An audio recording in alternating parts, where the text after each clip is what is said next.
Hi there. Well, the pictures I just showed were of me about this time last year. So, my name is Becky DeGangi. I'm going to start a video journal.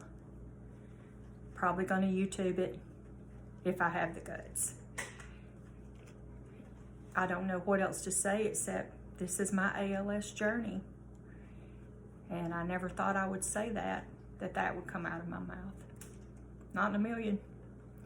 But, so today, let's just get to know each other, because I want you guys to know a little bit about me, about my life. I was a nurse for 29 years at Regional Medical Center in Anniston, Alabama.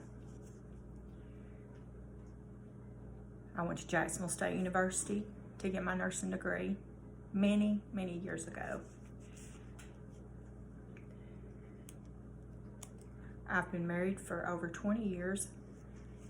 The fall was our 20-year anniversary. We went to Blue Ridge, Georgia.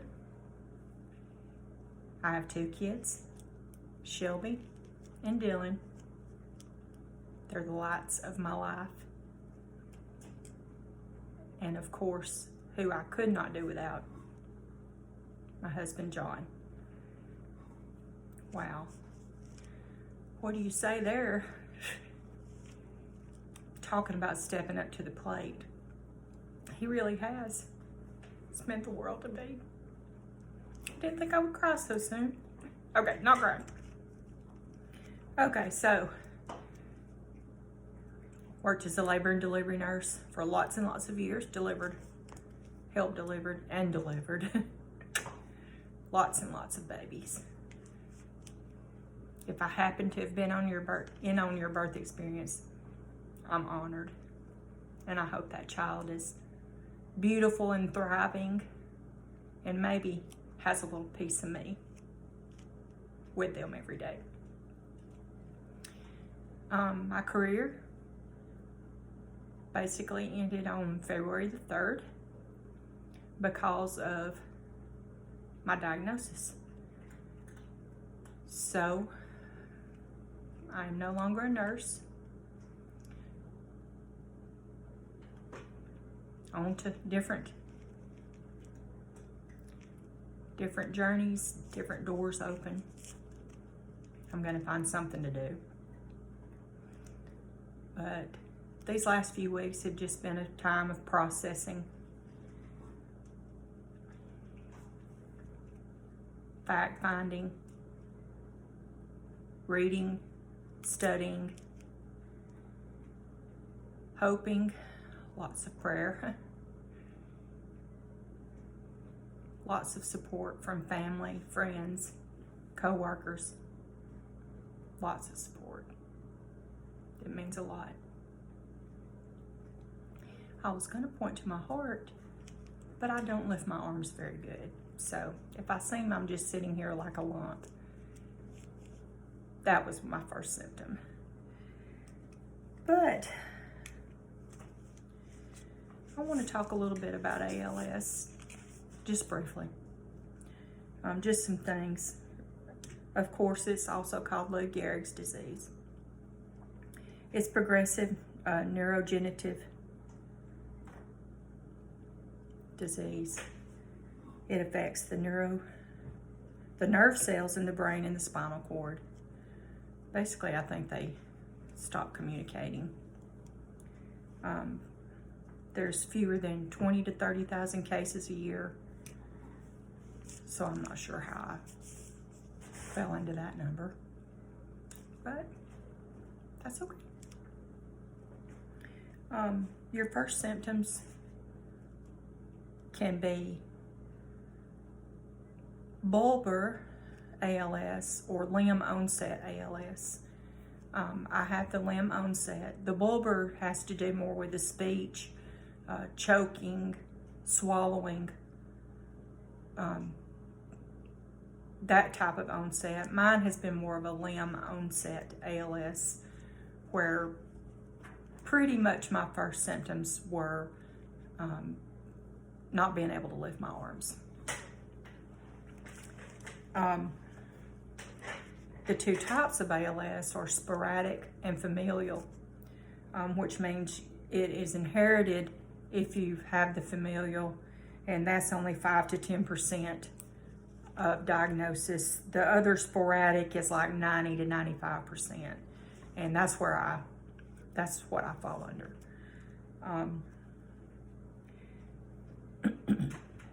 There are 4 drugs right now being used in ALS. I take Riluzole, which is a medication by mouth. There's Radicava. Those can be by mouth or infusion into a port. We're going to discuss that at my next doctor's visit. But right now I'm just doing the Riluzole twice a day by mouth with really not a lot of side effects that I've noticed. I did read an article, and Northwestern University is doing some amazing studies. I don't think they've began trials on human trials, so we can all cross our fingers and pray for that technology and advances to come. And I think the technology and what they're discovering is like a way to regenerate the cells that you've lost, the muscle, upper motor neurons that you've lost. So if there's a trial there, I definitely would like to get in line. So I just want to tell you guys what happened to me.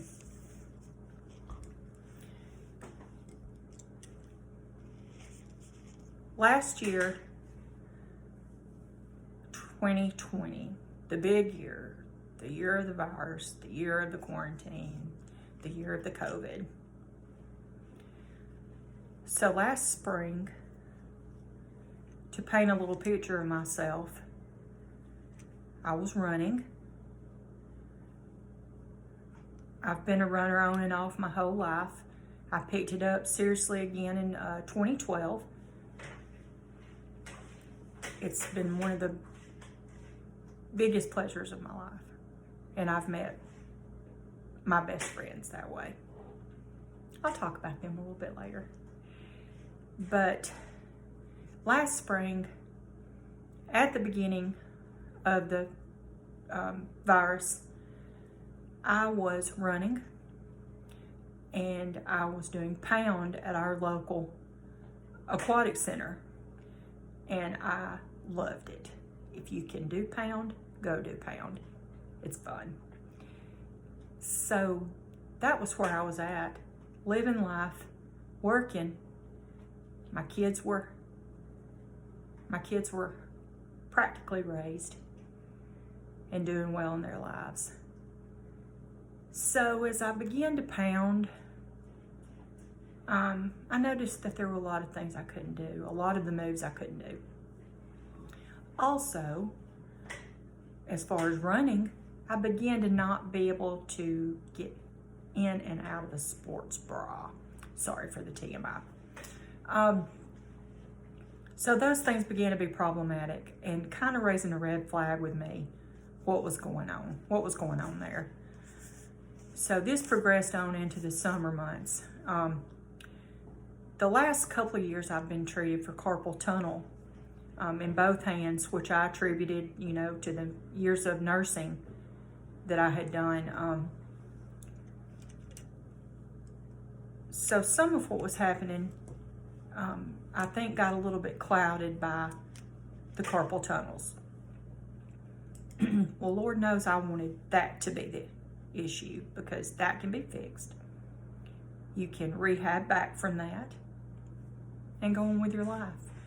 But as it went, I progressed on into the summer and into the fall, losing more and more strength in my upper body.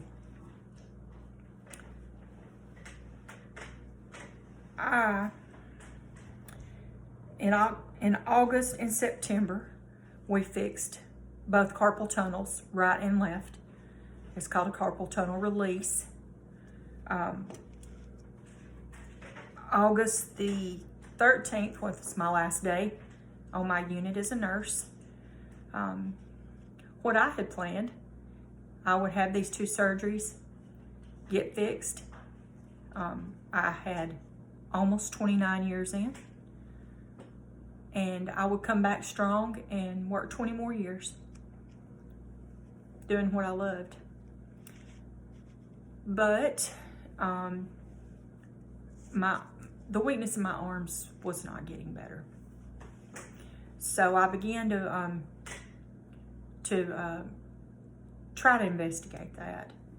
I had an epidural in my neck, some imaging in my neck, which showed some bulges, but at that time I thought, well, this is a bulging disc. That also can be fixed. I can also rehab back from that. Good as new. Work 20 more years. But that didn't happen. I saw a neurosurgeon at St. Vincent's in Birmingham. He did more imaging of my neck and told me that he saw nothing in the neck that he would try to surgically fix. It wasn't that bad.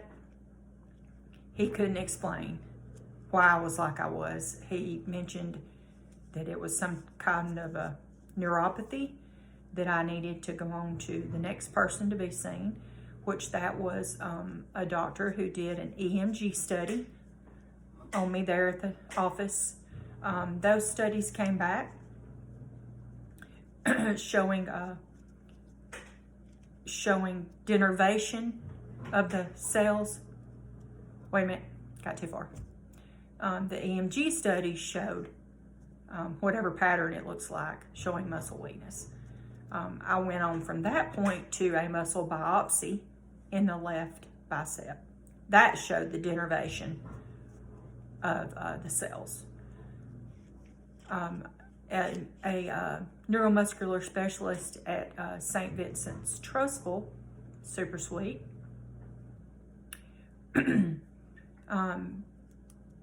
saw me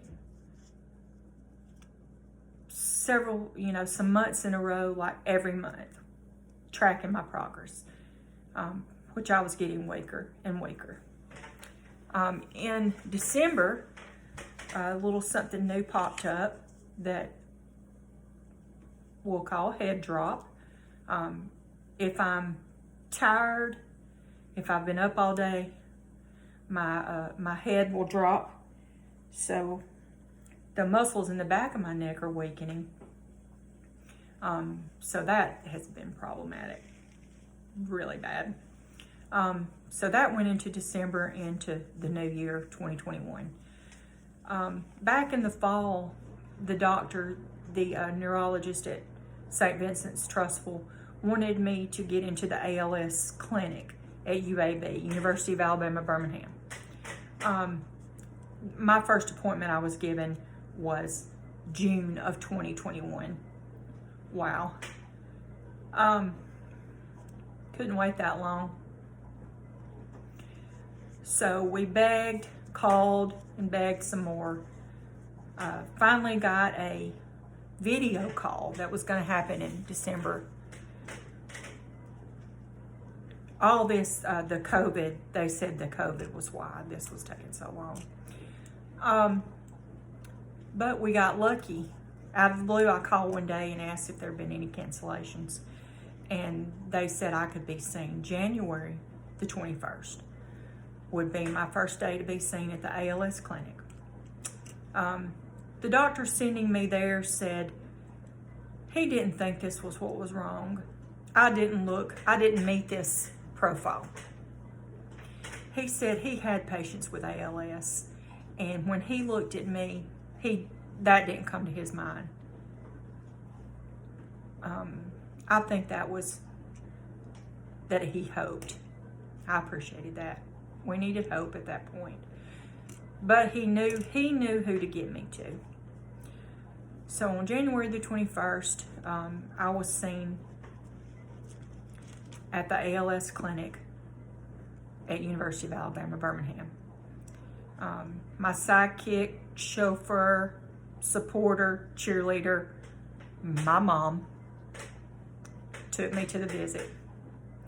She is also a 32-year operating room nurse background.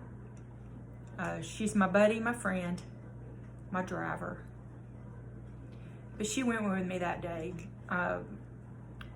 It was eye-opening.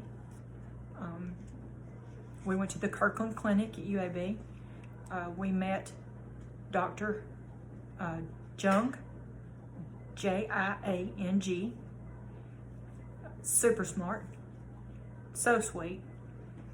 I got a full history taken, and then she examined me. And not to just jump right off into her diagnosis of ALS, she said she wanted to repeat the EMG studies that had been done on me prior the next Tuesday. So we loaded up, went to UAB again the next Tuesday. We went to the doctor's office for this visit. She repeated the EMG herself. An EMG is where it looks like you're having acupuncture. Needles in the muscles. It sounds terrible, but it's not. They did head to toe EMG muscles, EMG studies of my muscles. When that was over, her little assistant left the room, and she got a somber look on her face. I knew it was coming. She said that she saw no reason why this was not ALS. So in other words, other things had been ruled out. A ruptured disc, carpal tunnels, thoracic outlet syndrome, myasthenia gravis, anything else, lupus, rheumatoid arthritis. Everything I had been studied, labs drawn, everything turned out negative on those things. So she said, she did give me that day the diagnosis of ALS, January the 26th of 2021. Wow, that's my journey. It's been a hard one.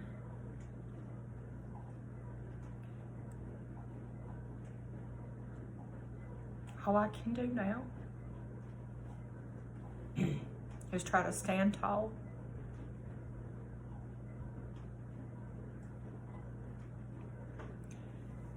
appreciate what I have, which is an awesome family. I have a beautiful home. I have a couple of crazy cats. I think one of my outside cats has been peeking in the blinds at us. I have amazing friends.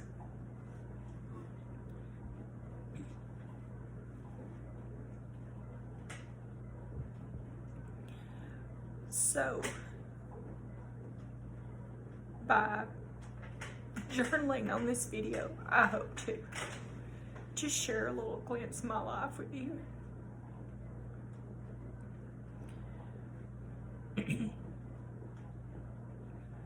It's gonna be hard, but I have a faith in the Lord.